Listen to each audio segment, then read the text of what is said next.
May kasabihan talaga na hindi may pwedeng itago ang katotohanan.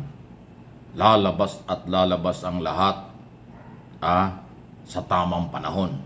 Yan po yung lumalabas ngayon sa napakabigat, napakatindi na testimonya or paghahayag ni Colonel Joby Espinido na dating tauhan ni dating Pangulong Duterte at dating PNP Chief, now Senador Bato de la Rosa.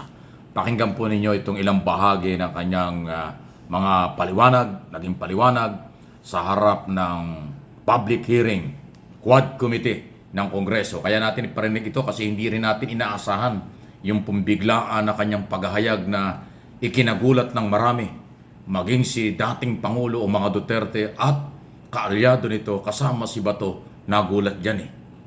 May pagkataon na pinapareport ako kay President Rodrigo Duterte at the time. Nag-report ako direct sa kanya.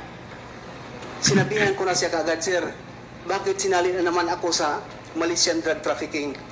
Kung hindi sana gusto niyo na mangyari itong nangyari ngayon kay Espinosa at saka kay Paruhinog, bakit pinahintulutan niyo ako na mag-team leader? Mag-ibis, sana wala na lang para hindi niyo ako isali ng ganun naman lang na tinawag, Your Honor, Mr. Chair, na Games of the General. Wow. So, lahat po ba ng galaw ninyo, diretso po ninyong nire-report kay former Chief PNP Bato de la Rosa? Yes, Your Honor. Hindi lang kay Chief PNP, Your Honor, pati sa Presidente. Direct ako mag-report. Diretso kayong nagre-report kay Presidente at saka kay... Wow. Kay Chief PNP de la Rosa, Your So, Honor. yung Presidente pong pinag-uusapan po natin, si President President Duterte, Your Honor. Duterte. Yes, Your Honor. So, pag nag-report po kayo kay President Bato, nagre-report din po kayo kay Presidente. Tama po ba? Hindi, mas marami mag-report ako sa kay Presidente Wow, direkta. Rodrigo Duterte. At diretso po Your kayo Honor. nagre-report. Ah.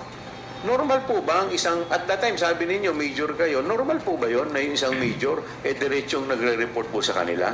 Again, hindi, Your Honors. Hindi Okay. normal. So parang sinasabi niyo po na yung order ni Chief PNP Bato to eliminate ay the same as saying patayin ang target? Tumawag sa akin personally si Chief PNP Bato de la Rosa at saka si Senator Bongo mismo na nag-declared kay Mayor Navarro.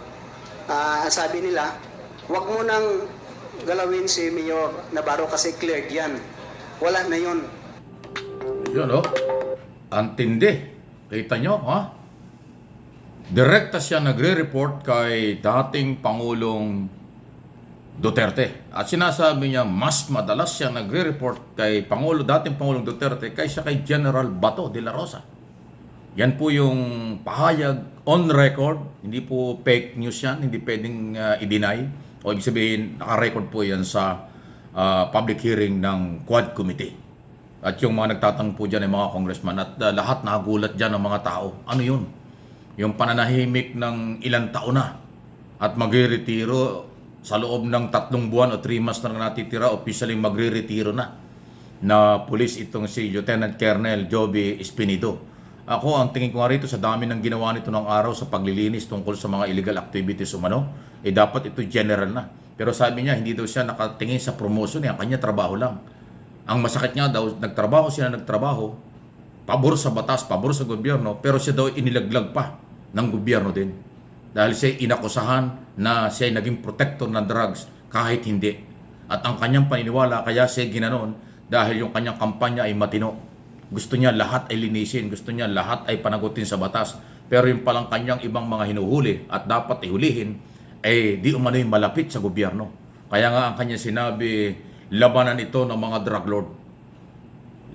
Drug lord laban sa kapwa drug lord. Yung mga di umano'y drug lord na hindi kakampi ng gobyerno ang hinahabol ng pamahalaan.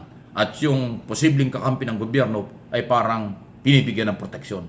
Ay hindi daw niya alam na ganun. Ang kanya, dahil siya'y police, law enforcer, ay sabihin, tagapagpatupad ng batas, ang gusto ni Espinido, lahat hulihin, lahat panagutin. Kaya nga ang dami nilang na-encounter. Marami na ho silang matinding labanan at pinagdaanan dahil ang tingin niya laban talaga. At naniniwala siya na yung order sa kanya ng dating Pangulong harapin ito, ipasunod ng batas, yun ang kanya sinusunod. Pero yung daw mga nakapaligid, ayan ha, yung daw pong nakapaligid kay dating Pangulo ang nakasira sa labanang ito. Na kaya nga kanyang naakusahan na ultimong kanyang mga kabaro ay naging kalaban dahil sa matinong kanyang kampanya. Pero bandang huli siya nga pa ang nasira at siya daw yung kinasuhan pa. Kaya naiiyak yung mama dahil sa kabila ng kanyang ginawa, pagsunod sa mga order, pagsunod sa batas, siya pa yung napasama. At ngayon magre-retiro na, napilitan pong kumanta, napilitan pong magsalita. At on record, tamang venue ang kanyang pinuntahan. Kasi kung siya nagpa-press conference sa harap ng media at ginamit ang media at social media, baliwala yun. Pero dahil on record sa Quad Committee na nag-iimbestiga dito sa usaping ito ng human rights violation, illegal drugs at saka pogo, swak na swak yung mga sinasabi ni Colonel Espinido na hindi naman nagustuhan ng ibang pulis dahil sabi niya hindi naman lahat ng pulis ganon. Pero meron, kaya kailangan tuloy-tuloy pa rin ang cleansing, paglilinis sa hanay ng kapulisan. Antindi po nito. Kaya nga may tuturing nating Duterte, Bato de la Rosa, laban kay Espinido. Espinido laban kay Bato at saka Duterte at ng nakaraang gobyerno. Ganon ang nangyayari ngayon. Ay hindi natin alam kung ano po ang maaari. Kailangan siguro bigyan ng proteksyon si Espinido.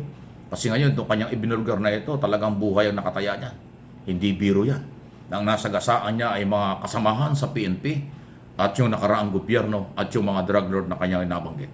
Pero gano'n pa man, sabi niya, makadiyos siya. Malagi niyang binabanggit nga yung about Bible, so yun ang kanyang paniniwala.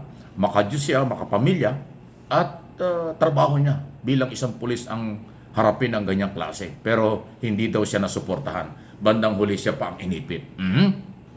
Parang yung issue rin kay Jimmy Guban ng Customs.